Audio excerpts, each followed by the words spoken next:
Welcome to Platemark. This is a bonus episode brought to you by Ann and Ben.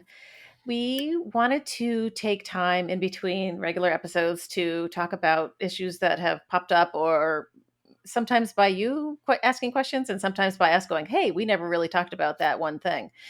So today we wanted to tackle kind of what a print is, but really more talk about what the edition is and what all of the issues, ins and outs of editioning are. Right? Right. Let's do that.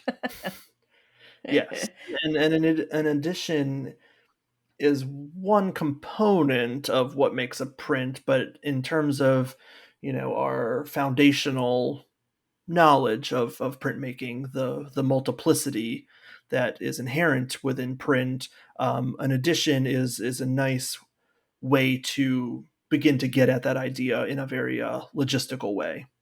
So it's oftentimes a good entry point, and many times it's someone's first indication that they're looking at a print, right? Right. So when you look at a print on a wall somewhere and you see a title in the middle and a signature on the left, sometimes this is not how they do it, but and then on the right, there's usually a date and then there's a fraction, right? Yes. So the fraction is an indicator to you that let's see, is the numerator the top one? Yeah, the Yes. numerator is the number within the edition, and the denominator on the bottom is the total number of prints within that edition. Mhm. Fractions were never my strong suit.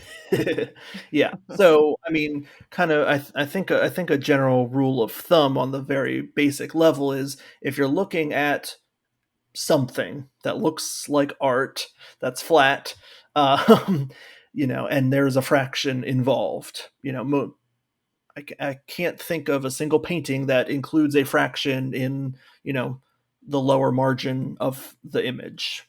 So if you see a fraction, that's your indication you're looking at a print.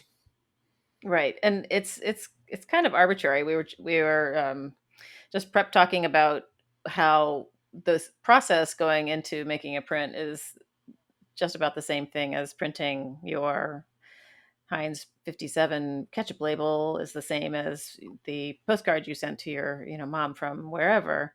Like that the intentionality behind an original print is indicated by the intention of an artist to create a thing that is called a original work of art.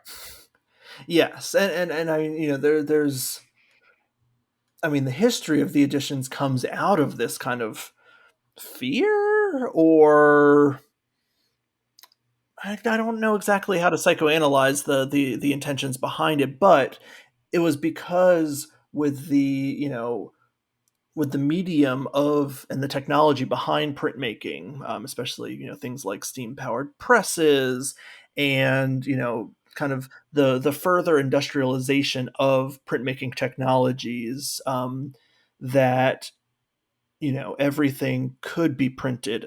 Everything could be a lithograph. Your magazines, your salad dressing labels, your banknotes, and your investment, your stock certificates, those are all lithographs. And so was your fine art was also a lithograph. And so, you can kind of take that one of two ways. You could either, you know, say, well, shoot, nothing is anything because everything is everything, right? There's, we're back to our value conversation, right? How Right.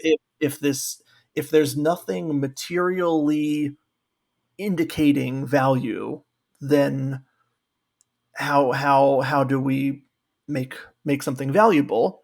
And on the flip side, you can say, oh, that variable is not the thing that inherently has value.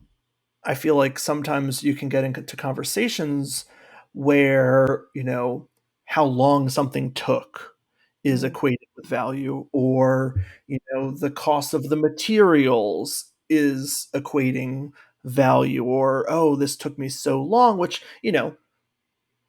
is a variable, but that doesn't mean that something that was quick is less valuable. It's like these things are not so concrete. These things are not fixed points when it comes to value. And so, just the fact that your quote unquote work of art, your fine print, is the same or a very similar material process as some mass produced commercial thing, I don't know. I find some freedom in that you're not tied to the fact that, oh, that oil on canvas painting, well, that any oil any oil painting is clearly better than any acrylic painting because oil is better than acrylic. It's like these things are so inconsequential, or at least they are now in my mind. Well, yeah, I mean, they're false hierarchies made up Yeah. by the oil painters, right? Yes. Yeah. I Um, mean, I and that's probably a product of oil painting being first and acrylics being developed later, and so that the old boys were like, oh, "You're not gonna step on our yeah. territory," or whatever.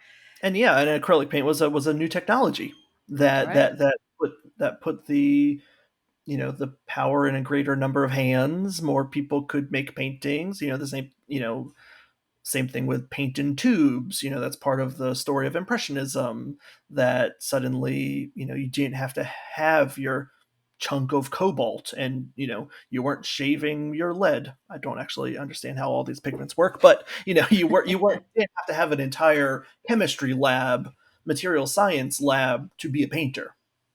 Right. Suddenly you just go to the store and get the thing.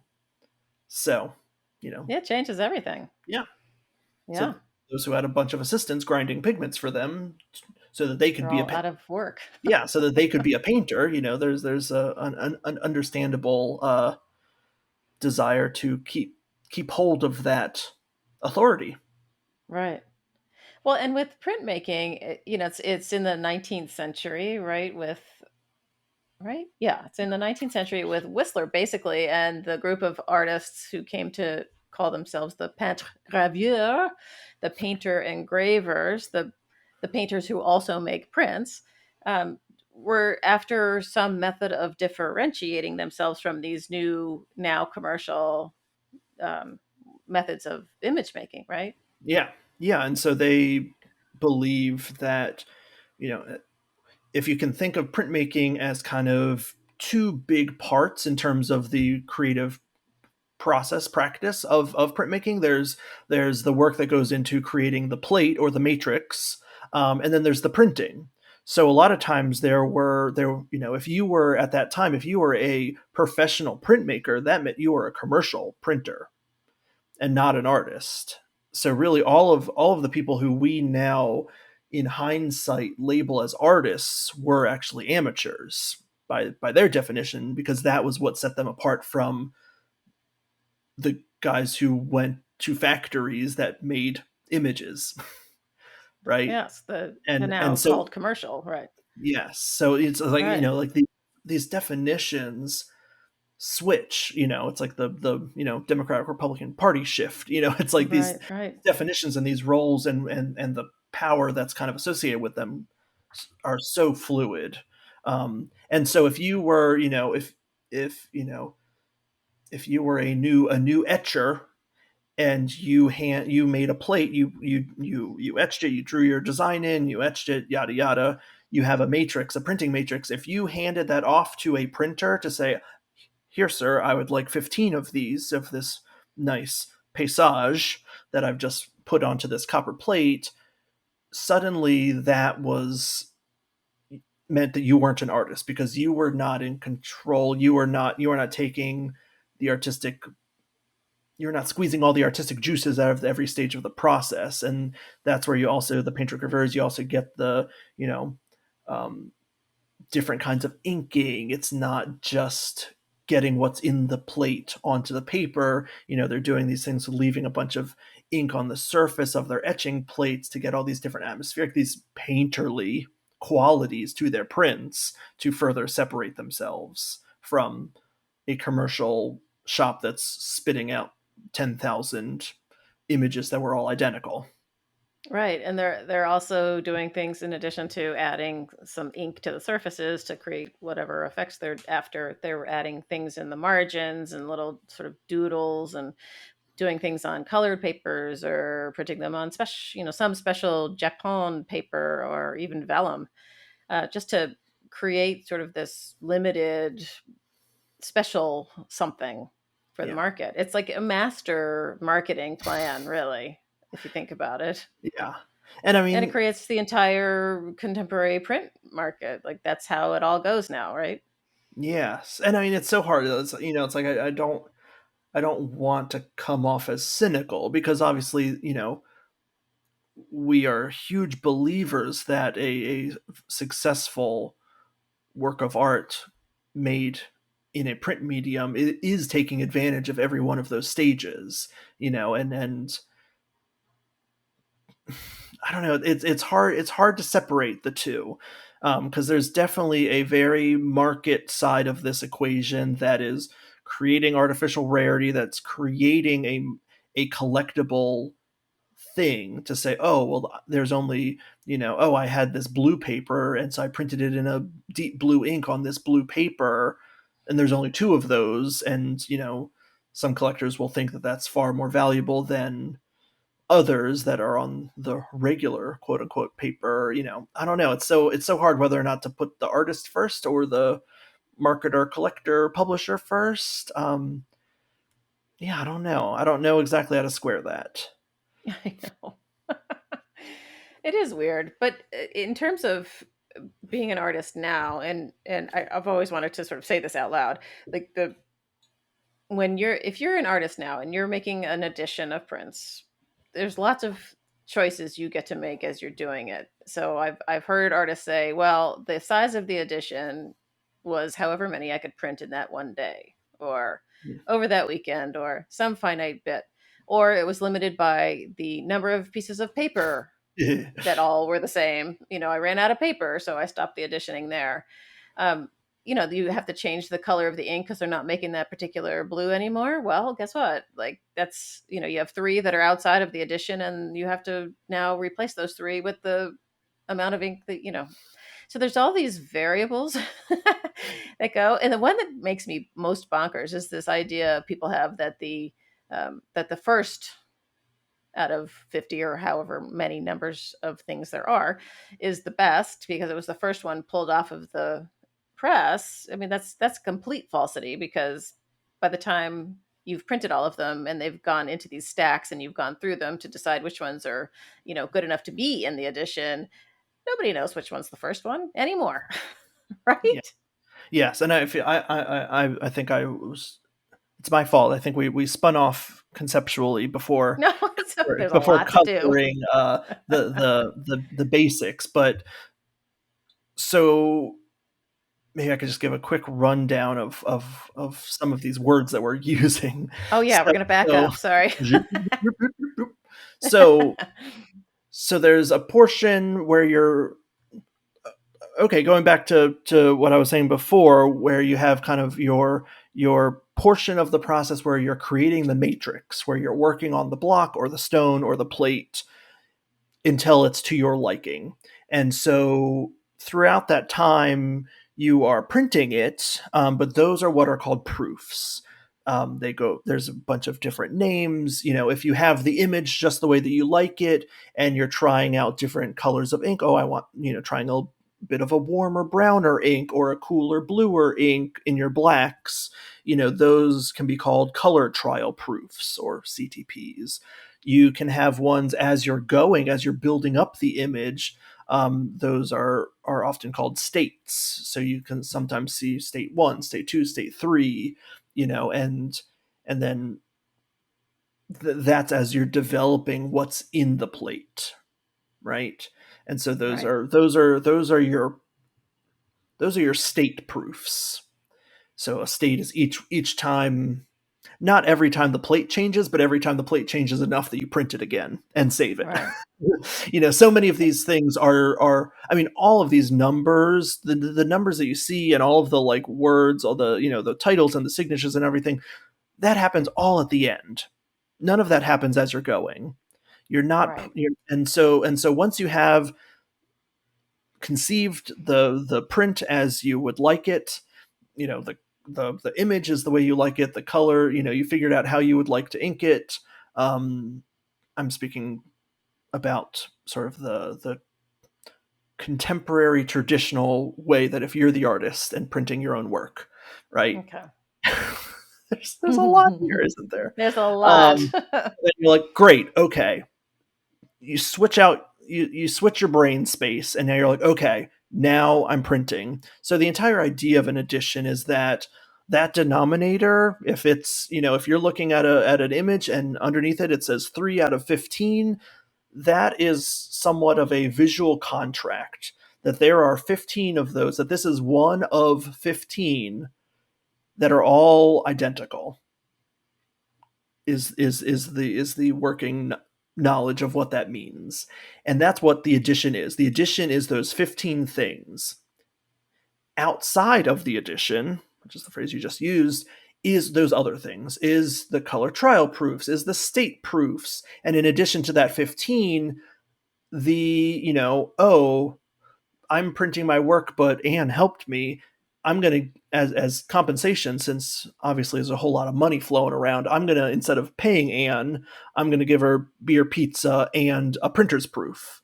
So sometimes you see PPs, so I might keep a printer's proof. I might give Anne a printer's proof, or since I'm the artist in this scenario, I might have artist proofs. So there might be those 15 numbered edition color trial proofs, state proofs beforehand, and then printers proofs and artist proofs. And the artist proofs, there's not really a whole lot of a definition to that besides just extras. Yeah, So pretty much. yeah. And you don't forget the BAT.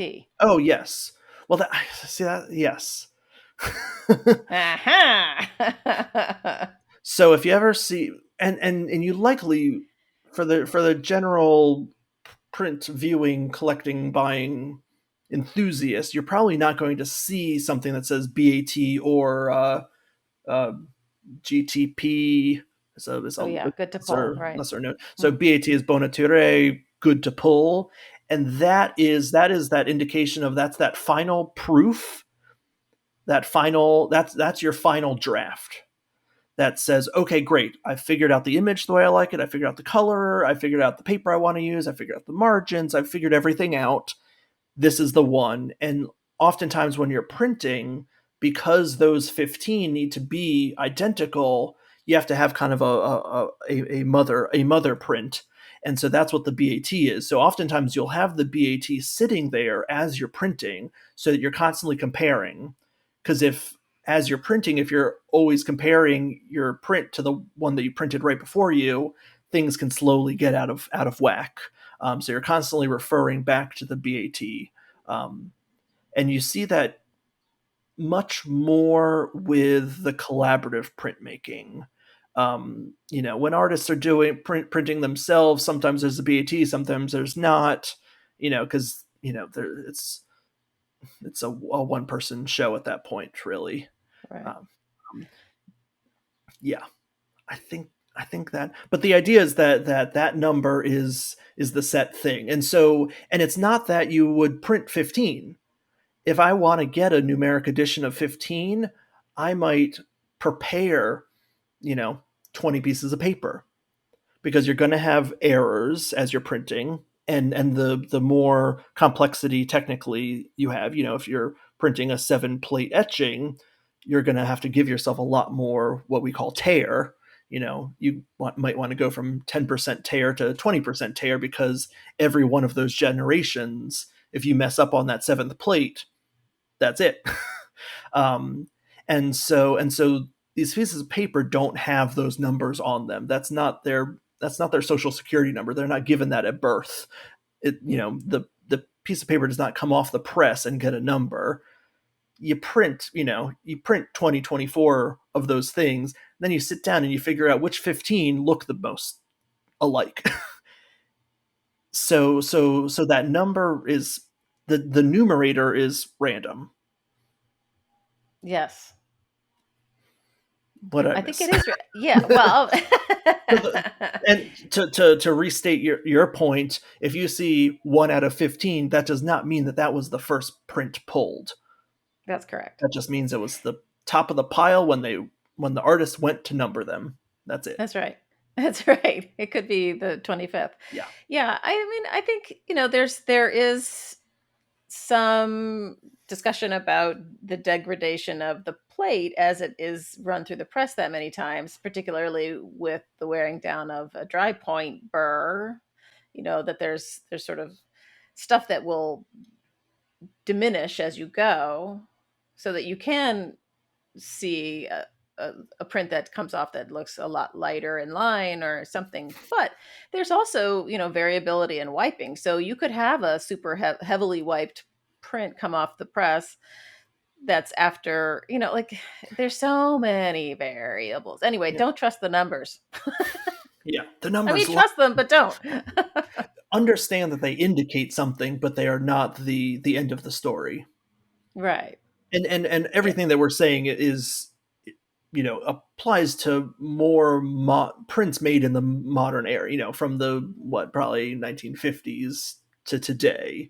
Because prior to the kind of solidification of this system of editioning, you'll still see those. You might look at a Rembrandt and inside the mat where there's a little card that has information about it, it might say, oh, this is state 3 of 4, and there's an edition of 17. It's like those are also all done in hindsight, that's the work of researchers saying, oh, we've identified that there you know 3 different iterations of this image, and that we found, I mean, 17 is way too big of a number. 3, we found 3 impressions across the world that are this state, you know so that it's a similar number, but it means something differently because it was not made with that concept of an edition in mind. Right. And it's very likely that researchers have identified 3 impressions of the third state of 5, but there's no, with works by Rembrandt and anybody in that earlier than Whistler, we don't know how many of the final state were ever produced, nor will we ever, because it wasn't recorded and, things get destroyed. So there's just no way of knowing. And you have to just kind of, take it on faith that, you could guess, but that wouldn't help. Yeah, and there's that market component, and then there's also this idea that they're working on a fundamentally different sort of concept of what print was. You just printed as much as there was a demand, or as much as you were able to, or whatever. This idea that it needed to be limited. Printmaking was made to be multiples, and so you could buy a plate. If you were a publisher, if you were like a book publisher or a print publisher in the 18th century, you could buy plates from the 16th century and start printing them again, because like the idea of where ownership was placed artistically was very different, right? Right. Uh, so there's totally logistical market considerations with this conversation of editions, and there's very conceptual, big picture, artistic. You know, who owns that image? Oftentimes, it wasn't the artist. Right. At least in our current conception of artistic ownership and intellectual property and all, that was not the case. Another thing, another wrench in the cog here is that you will find that there are posthumously printed editions, if you will, of certain things, particularly artists like Goya. There's lots of editions of the Capriccios or other series that have been printed subsequently, or even more remarkably, in my mind, you can still get a freshly pulled um, print off of a Piranesi plate at the Calcografia in Rome. It's like they have the plates there and they still print them on demand. I think. I mean, double check me, but I think there are. and I think so they've made replicas now of the plates, but yes, I think that's still the case. well, but so there's another interesting bit of it, right? Like we're going to reproduce the plate exactly because we can do it with how, scanning it or however they're doing it, and now they're printing. Like, what does that get signed as? Yeah. It's kind of So crazy. and I think the optimistic side of this is that you can always ask. that's kind of where our perpetual call to talk to people comes in. Because if you're dealing with something in the contemporary realm, especially if you're dealing with the result of a collaborative printing process from a print publisher or workshop, they'll have a documentation sheet that lists all of the information. It will say you have number 3 of 15. There were 15 in the New Numeric edition. There were 4 artist proofs. There was 6 printers proofs and a partridge in a pear tree. And exactly what they were the inks it was printed on, the paper it was printed on, because a lot of that information is really valuable down the line, for both museums and institutions as well as individual collectors. Once that brand new print is now 80 years old and something funky is happening, you can go to your conservator and say, oh, this print was printed on this kind of paper with this ink and this finish and da da da da. And if you're dealing with something that's not contemporary, oftentimes the dealers or other people will have more of that scholarly information, like Anne was talking about, that says, oh yes, some poor soul spent their entire life looking at every single Whistler impression on the face of the planet, and now we have this amazing resource out of Glasgow, where you can say, "Oh, good, this image, is known in 17 impressions. These 3 are these places, these 4 are these places. They range in size." That is the most amazing catalog raisonné ever. The University of Glasgow under Margaret MacDonald did an amazing catalog raisonné of Whistler's prints. And not only is it, that there's 15 of them, but that, 3 impressions of it are in Baltimore and 2 are at the New York Public Library and 1 is here. And they have images of all of them if they were able to get the images. So it's an incredible resource should you ever be curious about Whistler. And you can see all of those different inkings. You Right, can, because he was the master of he sort of I mean, I don't think he started. Did he start that? Like maybe Lepic did, who knows? But there the differences in what that he can get with the inking are just it's remarkable. yes, Yeah, the BMA, the Baltimore Museum has 3 impressions of a specific I'm going to forget the name of it, a nocturne of some sort from Venice. one of the And, knock. yeah, one looks foggy and one looks, sort of brown, and I mean they're just so different from each other. So that when you're presenting an acquisition to a committee and trying to get them to say yes, you can buy this or accept it as a gift, and they say, well, we already have 2 of those with Whistler. You can say, but look how different this one is from these, and it's so instructive to see the 3 of them together. Mm-hmm. Yeah, Yes, that was always fun. yes, that yeah. Um, But that's a lucky person indeed who has 3 impressions of a Whistler yes. That nocturne. that is not you or I, or likely many No, people listening. Um, never. let's see. But what else about additions? Oh, well, the thing that I also like to say, sometimes I'm on a bunch of listservs and Facebook groups that are printmakers, and there's often questions like, well, so I have to change ink, or I have to, what is it? What do I do if I have, different paper? Is it the same edition? Like they even within the artist community, they're not really sure. So, but the trick is, it's subjective, right? So for museum people, we want clarity.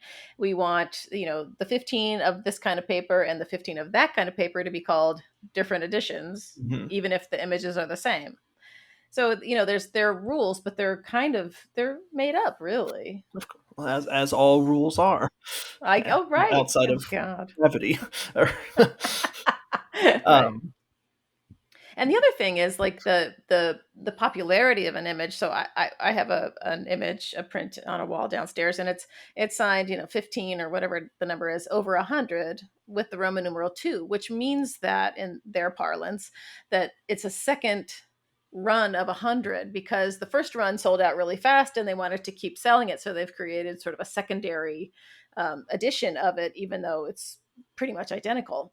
But as Ben said, there's a contract implied with that numbering system. So, I saw that it was 2. I was like, but that's like my museum head going, like, my husband loves the image. We bought it. It's on the wall, yeah, So yeah. There's definitely some hierarchies for sure, and there's definitely some rules that are more held I mean, let's be honest, at the quote unquote higher end of the quote unquote art world, if you know it, no print shop or publisher would be printing a second edition of a print that sold well, because if that print sold well and you have one of the 15, that's now we're into investments, and well, if there's a greater demand, the thing that I bought now is worth more.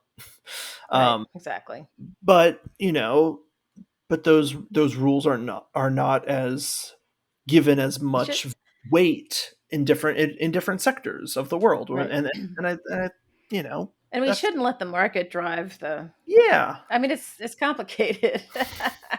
I want clarity, and I want it to say 15, and be able to know that that's exactly how many there are. But And they weren't, I mean, it's about transparency. They said that it was the second run. It's right there on the thing, and right. it doesn't need to be more than that. No, no. All of this is very artificial value slash market value. Like, it doesn't mean it means very much that it has more people want it. So in that one sense, in that artistic value sense, it's more valuable because more people want it. Um, Right, but it not doesn't change the image at all, right? Just Yeah, that, yeah. yeah. Um, um, and I think that another thing that you brought up, dry points, and that the plate wears down quickly, and oftentimes you'll find that dry points are in smaller editions. You're not going to see a dry point in an edition of 50. Well, you can steel face things. It's all complicated. Jeez, oh Pete.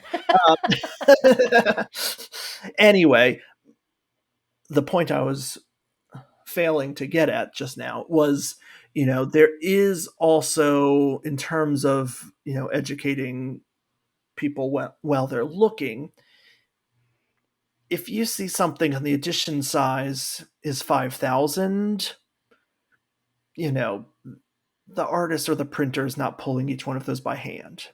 There Mm. sometimes those numbers don't necessarily mean concrete things, but they can definitely indicate things.